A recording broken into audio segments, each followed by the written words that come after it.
So good morning, everybody, and welcome to another conversation with Hert Community Group. It's an interesting one, this one, because it's with Kate Swindells, who is a member of the core team of Hert Community Group. And it's in our series, Adapting for an Uncertain Future. And it's all about Sopwell Eco-Stars. And I know, Kate, you've got a little presentation there, and then when we've seen that, maybe we can dive in and have more of a conversation, if that's okay. So welcome, Kate, and thank you so much for doing this. Thanks, Kim, and hi everybody. So yeah, I've just got a presentation. It's about half an hour, just explaining who we are and why we set up and why it's important to be building local community resilience, and why is it not going to, doesn't want to share, doesn't want to go to the main thing. Hang on, let's see if I can make it work. Doesn't want to, does it? Oh well. All perfectly legible. So. I haven't got many fancy animations, only had a couple. Oh, there, hang on. There, got it. Technology fail. Right, sorry about that. Here we are. So we're here to, we are Sopwell Eco-Stars, which is a subgroup of Sopwell Residents Association, and Sopwell is a ward in St Albans in Hertfordshire. And we're all about tackling climate change together and building local resilience. No, it doesn't want to go on. There. So what we wanted to do, one of our aims when we were setting up this project, was to move on the narrative from, there are lots of groups out there who are talking about getting to net zero, and obviously that's really important, but we wanted to also move the narrative on and start talking about adaptation and resilience as well. And obviously in Hert, we do that to a very high degree, but with Sopwell Eco-Stars, we're just trying to move the narrative on a little way for people who are joining in that journey and realizing that climate change is here now. And we're doing this at what we call the hyper-local level. So for instance, a village kind of level. So St Albans is quite a big city. We have Sustainable St Albans, which is a great sustainability group. But we wanted to focus more on the smaller neighbourhoods where you might see people on the school run or dog walking or going to the shops, and that kind of feel of community. So our tagline is supporting each other to tread lightly, adapt and stay strong in the face of an uncertain future. And so I'm just going to spend a few minutes talking about the need for resilience. I'm sure you guys are on this page already, but for anyone who's watching on a recording later, we'll just go through a few slides. So this is Baroness Brown. She's the chair of the Adaptation Committee of the UK's Climate Change Committee. And back in 2020, she said this in a presentation. I'll just read it out. I would like to see us launch a race for resilience. We have a race for zero that's been launched in association with the COP, where we're getting businesses and organisations and community groups and local authorities all signing up to say they're going to get to net zero. I would like to see businesses and local authorities and community groups all signing up to say that we're going to be prepared for the changes that the climate is going to bring. And back then, when we were looking at this, no one was really talking about preparing for climate change. It was all about getting to net zero. And when you look at the science, you can see that that's going to happen. So just a quick disclaimer before we go into some more of the talk.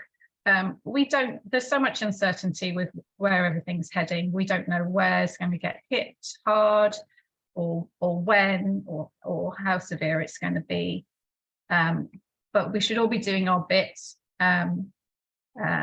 because what we're trying to do is living better, simpler lives, and more enjoyable with local communities. So it's always a good thing to do.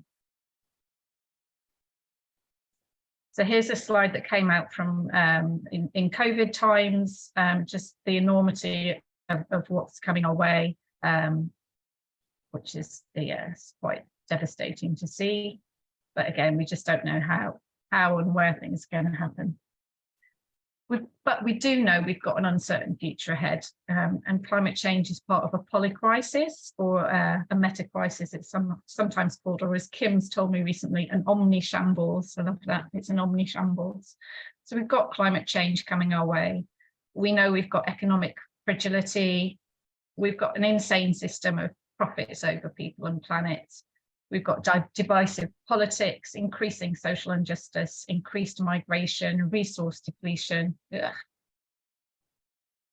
Yeah, and of course the biodiversity collapse.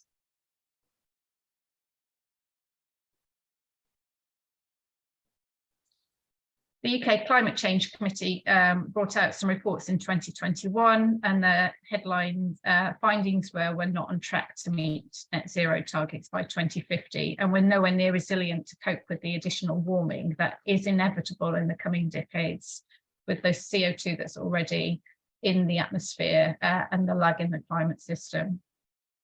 And they've recently brought out a newer report on adaptation with similar findings. And the UK Climate Policy Dashboard from Parliament is also saying the same thing. You know, we're scoring fairly high on the power sector, 7 out of 10, but everything else is fairly low score, and adaptation at the end there on the right is 4 out of 10. We're not prepared for what is coming our way. The IPCC, the UN international bodies, also saying the same thing. Of course, action on climate change is urgent. We also need to build resilience and adapt to a changing climate. Even if emissions stop tomorrow, there's still more warming baked in. And yes, climate change is here already. We're seeing it locally. These are all pictures taken from St Albans last year. Climate change will increasingly affect all of society and the environment, our soils, water, wildlife, food supply, health, infrastructure, businesses, the economy, and security. So here at the top left, we've got a good friend of mine desperately trying to water the trees in the heat wave last year, the new trees that have been planted. Heat wave warnings, we had a couple of days of very uncomfortable heat. Who knows where this is going to go in the future, how bad it could possibly be.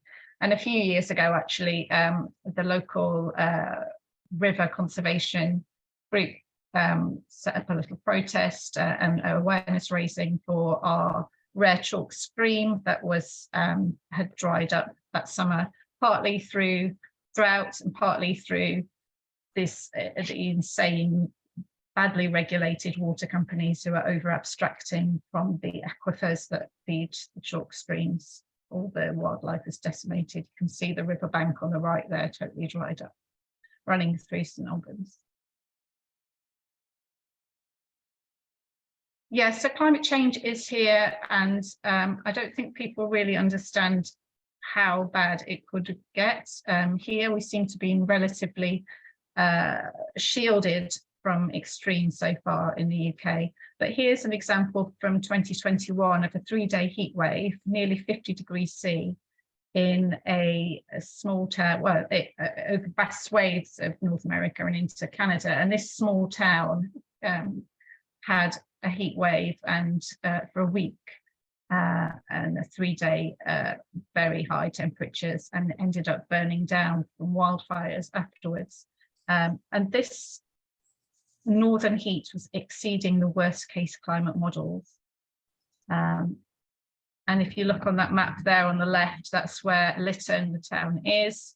And it's on the same latitude as southeast England. Obviously, there are different climate things happening in different parts of the world. But yeah, this could be coming to us soon. And I'm just going to skip over the fact that, you know, we've got an El Nino coming our way, which will boost temperatures. And I'll skip over the fact that, have we seen what a ridiculous huge plummet of CO2 emissions we need to do to get to net zero, and how the greenhouse gases are still going up and up and up and up. And the climate tipping points are now active. We don't want to talk about those. We want to talk about now, what's happening now, and what's kind of baked into the climate already, assuming we're going to get to net zero 2050. So that report from 2021 that I was talking about from the UK Climate Committee, had prioritised 8 areas that were of high risk that needed sorting out immediately for UK adaptation. So this was 2 years ago, and I don't think there's much been going on really, has there, since then? And when we were looking at what we could do to sort of raise awareness of this and start building some resilience locally, we kind of thought these ones ringed in the box could be ways to communicate and to try and help our residents. So risk to supply chain, food, goods, vital services, we've already seen that through COVID, so that's something that people can really start understanding. Failure of the power system from storms that have been happening in Scotland, and things like that are going to be becoming more and more widespread, especially as we're electrifying our power system and our homes more as the time goes on to getting to net zero. And risk to human health and heat in homes and buildings, which again in the southeast we've been seeing, and people can sort of get hold of that and start joining the dots a bit. So it's a bit of a complicated slide, this one, so don't worry too much. But I can send this presentation to anyone afterwards if they want it. Water, there are well-developed policies already in place for flooding and water scarcity, but I think we do need to keep an eye on that as well. This was from the World Economic Forum. Again, this is a bit of a hard slide to look at, but they survey a load of experts and the likely risks over the next 2 years and 10 years. So the short-term risks, cost of living crisis and natural disasters and extreme weather events were kind of all sort of feeding into what we were already seeing from everything else. And again, something that we can start to tackle locally. We need action at all levels, obviously, right from the individual doing stuff at home right up to the international level. We want to focus on this local level. Oops. And why hyperlocal? So whether you just think the 20-minute neighbourhood model is good for having all your needs met within a 20-minute walk or cycle, or you're thinking, oh my God, the whole thing is going to collapse. There's so many good reasons to focus on building resilience locally. First of all, we were built for it. We've evolved to live in small tribes, and we enjoy doing that. You can have agency. Anyone can do things like I've done, just put a seed stall outside your house, come and grow some beans, have a go. You can do things like we're running jumble sales now as a group. You don't need a license for a community garden. You don't need insurance. You don't need money. There are plenty of things you can do. This guy was from Waltham Forest, the Waltham Borough County, lives in Waltham Forest, and their street in the cost of living crisis just came together and took it in turns to bake a load of potatoes in one oven and swapped it over the week after on Potato Monday. So things like that. We have agency to do these things locally. It's much easier to make connections, to build trust and compassion and work together effectively with people that you're seeing all the time. You're not meeting on Zoom or just meeting every couple of months across town or going into London or something like that. You are together every day, you're bumping into them at the shops. It's just easy to meet up and connect with your neighbours. You can tailor what you're doing to community needs, which I'll show you in a little while what our neighbourhood is like. Obviously, you're reducing emissions and being more sustainable by working at a local level anyway. You can prepare for emergencies, so extreme weather events like heat wave or storms or floods. There are already agencies working with communities on, especially on flooding. We've had a talk with someone from Communities Prepared. Recently, you can see that on our YouTube channel, Heart's YouTube channel, should I say. Yeah, so our Resilience Forum in Herts County Council have assured us that their heatwave plans are amazing. But, you know, if we do have a 5-day heat wave, I don't want to be waiting for someone from the other side of Hertfordshire to be coming and sorting out my vulnerable neighbours. I want to be able to say, right, we know which place has got air conditioning and how we know how to contact all our residents to tell them how to best cope in heat. And funding, especially in Hertfordshire, we've got funding pots from our county councillors and obviously the district council as well. It's quite easy to get funding for local projects like this. So that's why loads of reasons why it's good to focus on this hyper-local level of a neighbourhood. So what's our approach? So we've talked about all the polycrisis that's going on and the fact that we need to get to net zero to make matters less worse, and we need to also adapt and prepare for climate impacts and everything else that's coming our way. So we're trying to find activities, events, awareness raising that kind of connect all those things, tackle the social justice, upskill our population and connect everyone. And let's just look a little bit more about where we are. So St Albans district, city and district covers St Albans to the south and Harpenden to the north, which is another large town, and all the villages around. And we're quite a prosperous neighbourhood in Hertfordshire here. So Sopwell is circled down there, and it's separated into 5 subwards. And you can see on this chart that these subwards, we have got pockets of deprivation across lots of different indicators. So even though we're a prosperous city in St Albans, we have areas like ours where there are lots of people who are struggling already. And we're seeing that more and more now with the cost of living crisis. We've also got a high level of ethnic diversity.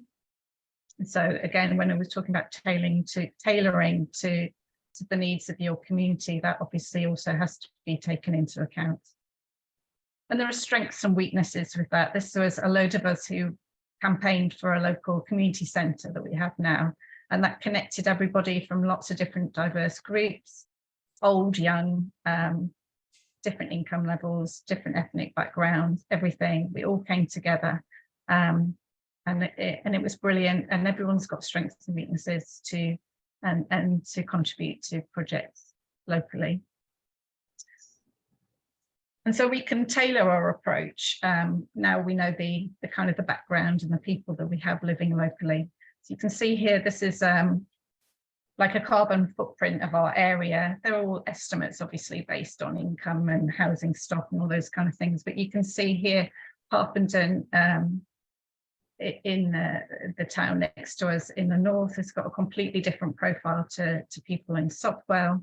So we wouldn't go, and you can see the travel, the footprint caused by travel is huge in Albans compared to Sopwell. So, you know, we wouldn't be targeting people to say fly less, but we could say, why don't we cut down on consumption of goods? Why don't we have more secondhand sales? We put repair fairs on, things like that. Those kind of things are going to appeal and connect with our residents. So that's what we've been doing. We've been putting on community events. We've had funding for that, and I'll talk to you about our sponsors at the end. So we've put on repair fairs in partnership with Sustainable St Albans, and seasonal cooking sessions with a small group locally Always partnering with people is so much easier. Saving energy session we did with the thermal imaging camera there. You can see Judith holding that up. Again, that was with Sustainable St Albans. We've been doing collections over the winter for winter coats and shoes for the local schools because there are so many families in need right now. That's really easy. Just put that on social media and email newsletters saying, here's the collection points, and then we distribute them to the schools, easy peasy. We're going to be doing pre-loved and jumble sales too. We've got Chantal, who is a core team member of Heart and also part of Sopwell Eco Stars, working on emotional resilience sessions, and we are planning to do film discussion nights too.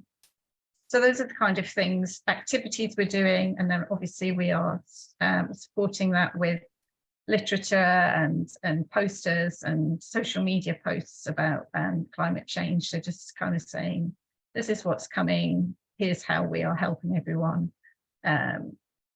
through this. And a few weeks ago, we were really excited to get a lot of community leaders in a room together to try and sort of spread this more locally. So we had governors and teachers from local schools and vicars and other youth groups and community organisations. And we went through a presentation similar to this one and heard from everybody, and hopefully what will come out of that along over the next few years will be more work towards tackling climate change and building resilience. And so some of the outcomes of that meeting was that we found that there was a huge amount of support. We really wanted their buy-in, so we've got that. They are definitely going to support what we're doing and help, and we're all going to cross-share and do what we can. But all of them are saying, you know, they haven't got much time, resource, bandwidth for this kind of thing, so we can help facilitate between the groups and generally just try and move things on. We can support each other. One of the activities we did in that community leaders event was give them 3-star stickers each, and said go onto this board and put where your priorities are, what your community is going to need for community resilience. And the top 4 that came out of that were energy consumption and waste, connectedness and transport. You can see on the right there, energy and energy efficient buildings, coping with power outages and local green energy, consumption and waste. There's reduce, reuse, recycle and repair, connectedness, networking, community cohesion, knowing your neighbour, and transport, reduce carbon heavy travel and promote public and active transport. So that was great to see that come out, and we can focus more of our efforts locally on those issues first. So the outcomes of that meeting were a need for more knowledge sharing and communication, collaboration between the groups, raising awareness within their communities, and community engagement. So we're hoping to put together a newsletter, perhaps quarterly, and asking all those groups what they're up to and celebrating all the wins that they have and promoting their events. There was also quite a lot of interest in us coming to give a similar talk again, but to come to them, into their churches or schools or community buildings and try and raise this awareness and get people more involved in their community. Later on, we hope to focus on making our community buildings more resilient to heat waves, to storms, to floods, perhaps getting together a group of emergency preparedness volunteers across the ward, and really interested in a community energy project, and Heart doing a talk, having someone in to do a talk on that on Thursday that Kim can tell you a bit more about at the end of this session. That we're all very excited to hear about that and where that potentially could go. We have had quite a lot of success factors to get to where we are today. So I'll just run through those really quickly. There are already a lot of local environmental groups and a lot of awareness locally, and we were totally standing on the shoulders of groups like Sustainable St Albans and rely heavily on them for support. We've got a really good, strong community spirit here in Sopwell. There is an estate there that's post-war, and I think that there's always been that kind of camaraderie and community spirit for years and years and years here. And I think through COVID and through the community centre campaign, that has increased enormously. We've got great connections again through the community centre campaign for the schools groups, for the faith and community groups and local government, and what we call the community stars. There are people out there who just go over and above all the time for their community. And we are really grateful to them. The Sopwell Residents Association does a twice yearly printed newsletter to every household, which is a really good way of getting communications out there. We have a website and mailing list. We can tap into other groups' newsletters, and there are loads of local community and street level Facebook and WhatsApp groups, especially since COVID, which is a really nice way to disseminate into their groups and have kind of ambassadors on each of the streets that want to pass on our information. And we've got community notice boards too. We've been working with loads of wonderful local groups and sponsors. So Food Pals, we've been doing the seasonal cooking for less sessions with. Sustainable St Albans, Grow Community Sopwell is our local community gardening group. St Albans Community Pantry is our community fridge group. BRE, the Building Research Establishment, have worked with us on a little bit on the community resilient buildings. District Council, obviously, and Heart has supported us enormously too. And we've had funding from Hertfordshire County Council, Waitrose, and local giving, the People's Postcode Lottery. And finally, just a few things that we could possibly be looking at or ideas for if anyone else is going to be doing community resilience projects.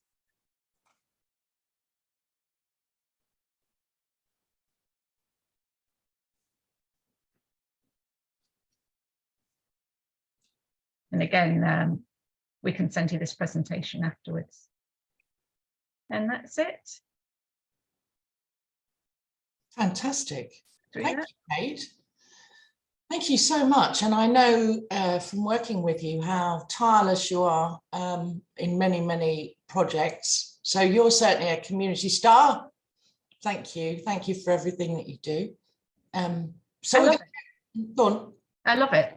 I think you've got to do what you love, don't you? Well, that was going to be my first question, and then we'll open it up to the group. What brings you the most joy in all of this? I think it's connecting people for me, I think, and getting things started, and seeing people take it on, and just seeing those efficiencies of doing, like, I know that she'd be really good at that, and let's draw her in, and this group need help with that, let's sort that out. I know people who can help with that. Yeah. That's what I love. Yeah, fantastic. And I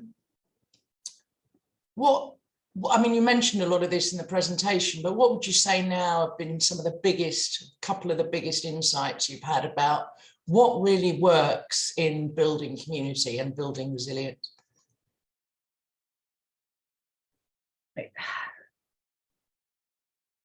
You need a good team. You can't do it on your own for a start. You need to find people that you work well with and you want to spend a lot of time with. Yeah, I don't know really. It's people want to come together. There is a human need to connect and do things and celebrate. So most of our events, we always have cake and tea. And really promote it like that. Just come along with whatever you're doing and just be part of it. And people, not everyone wants to do that, but lots of people just want to do that. And then you can put in your messages as well around what they need to hear.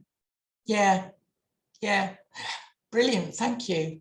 And what, I mean, your presentation is, of course, because of the nature of Sopwell Eco Stars, is very hopeful and upbeat and, you know, cheery and optimistic and all of that.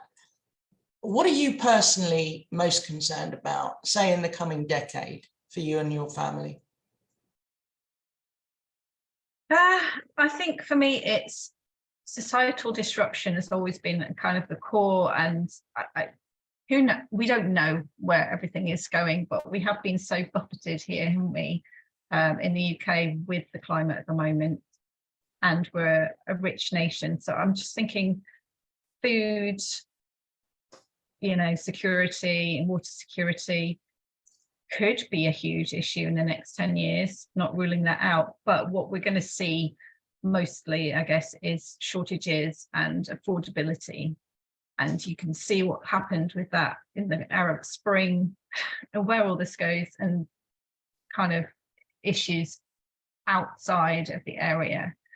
And when it's properly hitting us, if it does get to that point, then there isn't much we can do by then. But for me at the moment, it does come down to keeping my kids as safe as possible in a loving, kind community for as long as possible. That's what I want. Thank you. Okay, so anybody, over to you. Do you have an observation or a question? Matthias, just unmute yourself. Oh, you have. Good. Go. Yes, thank you, Kate, for the presentation. You just said that you need a good team around you. So I'd be interested, A, what does a team at the moment look like in terms of size and people, but also maybe how it came together, because clearly that's been a process of many years by now. Yeah, about 5 years, I'd say. So it came about when we were campaigning for the community centre. So if there's anything local to you that you can get, that the people are coming together for, that I think is a good place to start, or people are interested and engaged. So the team just kind of came together. There were a few from the Sopwell Residents Association already. I wasn't part of it at that point. And someone from Sustainable St Albans was part of it. And I was just coming to understand how bad everything was going to be. And it was a good thing to do anyway. We need a community centre for anyway. So we just kind of fell into it. I suppose there were 6 of us on that project. And then we've moved into the Sopwell Residents Association as a subgroup there, me and Gail from Sustainable St Albans, and Chantal now as well from Heart, that I met through Heart. And so there's a wider Residents Association team now as well who come and help where needed. I also run the community gardening project for Community Sopwell. So a lot of people who join in from there have got quite a high awareness of what's happening. And so we can draw on those people as well. And all the time there's more people coming in. But yeah, the core team, we were just, I guess, lucky that we just all brought different strengths to the party and get on really well. But yeah, I think that core team, you do really have to work at making sure that is good and firm. And of people. Say again, sorry? It sounded like it is only a handful of people, the yes. Core team? Yeah, okay. There's 3 of us in the core team of EcoStars, and maybe 3 or 4 other like pretty engaged volunteers, and then everyone else just comes. We run these kind of activities and events once a month, so we just generally grab another 4 or 5 volunteers. Okay, thank you. That sounds like that size is about very efficient, just to get everyone on the same page. Yeah, absolutely. Thank you. It sounds like, from what I know, it's kind of, as you said, Kate, it's about having a real focus at the beginning of something that people care about, which is, you know, I think if you make it, I know this from speaking with lots of people around the county who are trying to do things like about the climate more generally, it's for many people, it's just too big and too, depending on their level of awareness, too far away, too long in the future. So something local, something people care about, and something that's very specific at the beginning. I think that's good. Thank you. Okay. What else? Anybody? Steve? Yeah, I mean, do you still come across people who just don't get it, and they dismiss the whole thing as, you know, unless China does something, then nothing we can do, and are just not interested in getting involved in the community? Yes, of course, and it kind of is true, isn't it?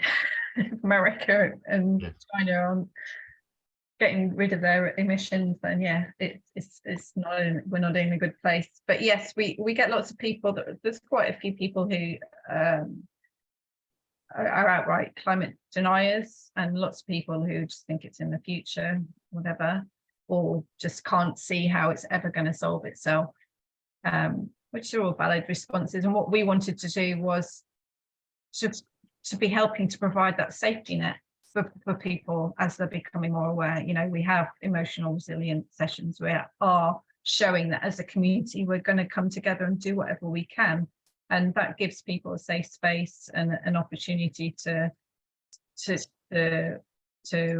open up a bit more and read a bit more about it, I suppose, and confront it a bit more. But yeah, obviously we have people like that, but you know, putting on a kids jumble sale and just having a few posters about climate change, we're not going over the top, ramming too much down their throats, but you know, we'll have a few posters up and we'll do some promo on social media. Yes, you want to build from things that you are doing positively than ramming it down their throats about. Yeah, exactly. Saying we're doing this and this is why, because there's, you know, there might be supply chain issues coming our way, and you know, we're trying to cut emissions from fabrics or whatever, you know, textile industry. This is what we're doing, and there's cake. And it's all good. Come along. It's vegan cake sometimes. Always works, yeah.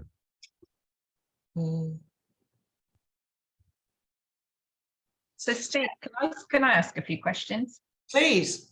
So Steve, you're part of Wilderhood Watch. So I know that's a community group on the other side of St Albans, run by Nadia, who's fantastic and passionate, and loads of you.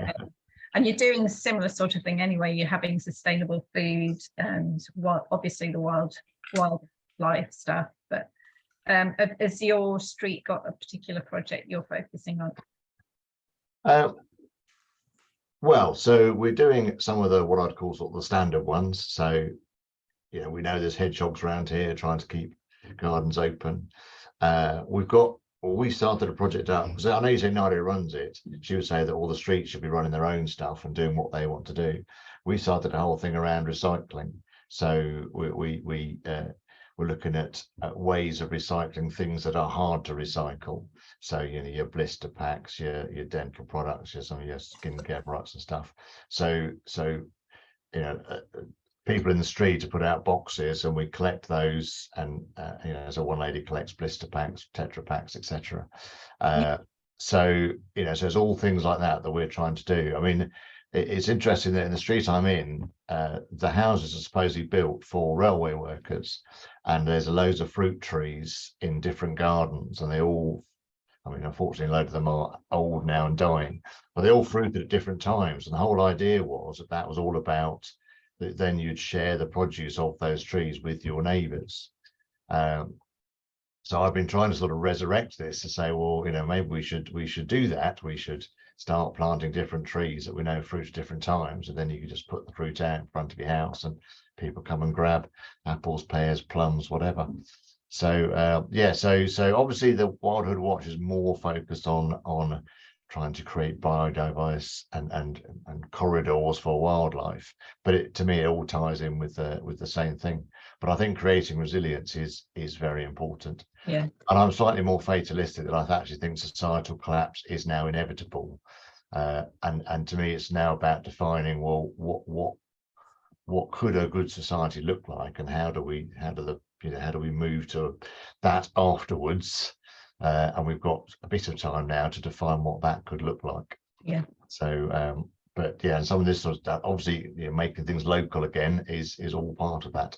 Yeah, and sharing food, sharing the harvest is just a brilliant project to do. Just saying, look, come on, it's being kind. Food is so important to community. We just applied for funding, and we don't even need a £10 trolley that we now have in the community centre at harvest time, saying, like, put all your apples in here, or rhubarb at the moment we've got, and people come along and do that. We want to expand that into the other community buildings locally. But yeah, I see now so many more boxes on the street of like help yourself, because it's always been there to a smaller extent, but because it's more normalized now, more and more people are thinking about it and doing it. Just, it's lovely to see. And certainly, the standard street WhatsApp group, as you say, that sprung up during COVID, where lots of stuff is shared. It's like, before you throw it out, you just put it on the WhatsApp group to say, anybody want this? And probably 90% of it goes within the street, and then you're onto the St Albans reuse, and there's probably very little after that actually goes to rubbish. Brilliant. Yeah, exactly. So yeah, Wilderhood Watch has got a website as well, so if anyone wants to look at them, but they are doing very similar stuff. Yeah, brilliant. Yeah. And just on that note, Kate mentioned the event we've got on Thursday. I don't know how many of you are signed up to that already. I think some of you are. Yeah, so this coming Thursday, the 20th, again at 11 o'clock, we've got a conversation with Sarah Burgess, who's lives in Kings Langley, the next village to me, and is going to talk about JUICE, which is the Grand Union Community Energy non-profit. It's a community energy cooperative. And also Transition Streets, which, as many of you know, is a sort of initiative by Transition Towns movement. So that promises to be a very interesting conversation.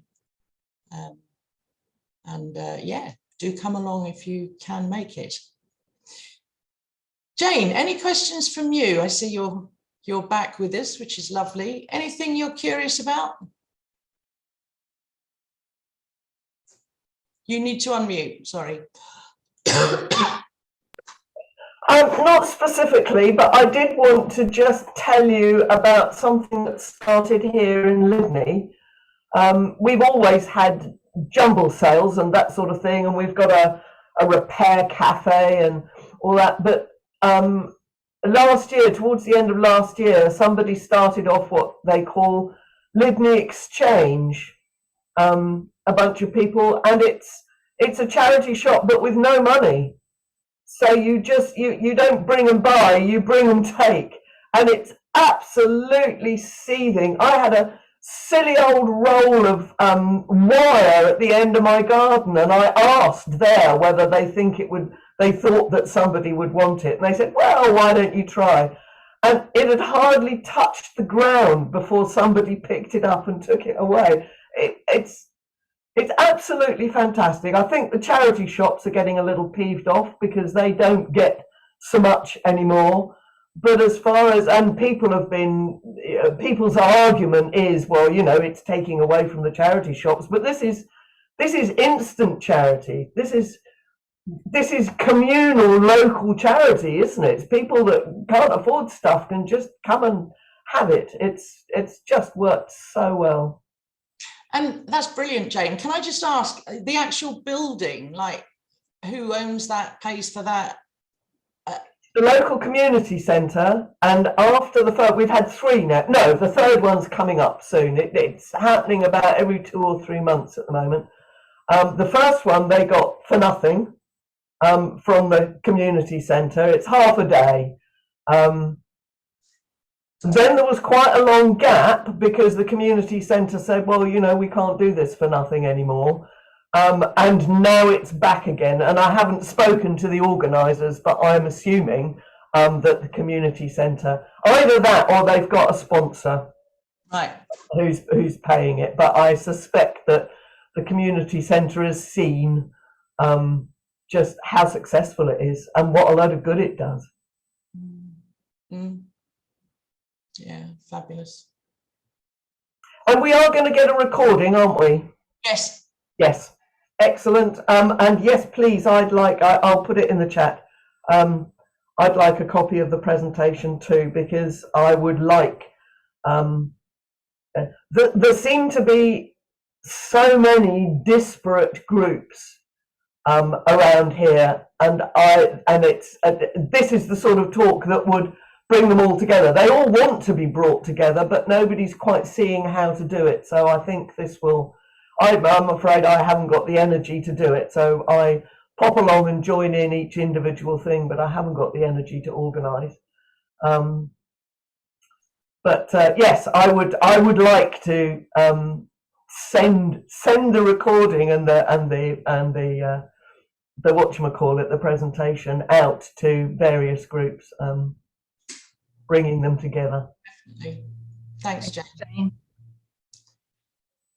So, any more for any more? Otherwise, we can kind of pause slightly earlier than the hour. Don't want to keep you all here for the sake of it. Anything else people are interested in either saying or asking?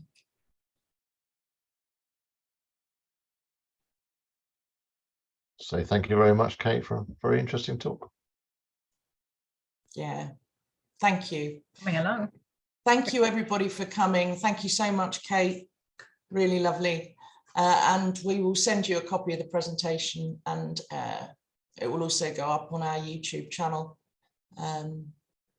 where there are already very, very many other fascinating conversations. So I forget, I can just find the whole thing there. I can just send them. In fact, that means I can just send them online, the link to the YouTube, and that just sorts it all, doesn't it? Yeah. So it'll be up in a couple of days, I would think. And if anyone wants to get in touch, the contact details for the residents associations on the presentation, that'll come to me and Gail and Chantal, and we'd be really happy to have a chat with any of you guys. And maybe come along, Jane, if you get everyone together. Yeah, it's a bit too far away for me, I'm afraid. I've got chronic fatigue, so I've only got about 2 or 3 hours in the day where I can be active, and a dog, and I'm trying to grow my own food and keep my wild garden going, so there isn't really enough time to jump in a car and come for miles, I'm afraid. No. It's a shame, because I love Herefordshire. My uncle lived in Callow, and all his family, but I just have to, it means that I've said no to flying, because there's no possibility that I could do that. Sadly, it does mean that I need my car, but I'm actually on Friday about to go and see a cheap second-hand push bike, which for the summer I think will just, I will be able to, the dog can come running beside me. Fabulous. All right, everybody, enjoy the rest of your day. Thank you all very much. Thank you. Thanks, everybody. Bye. Nice to see you. Bye. Good day. Take care.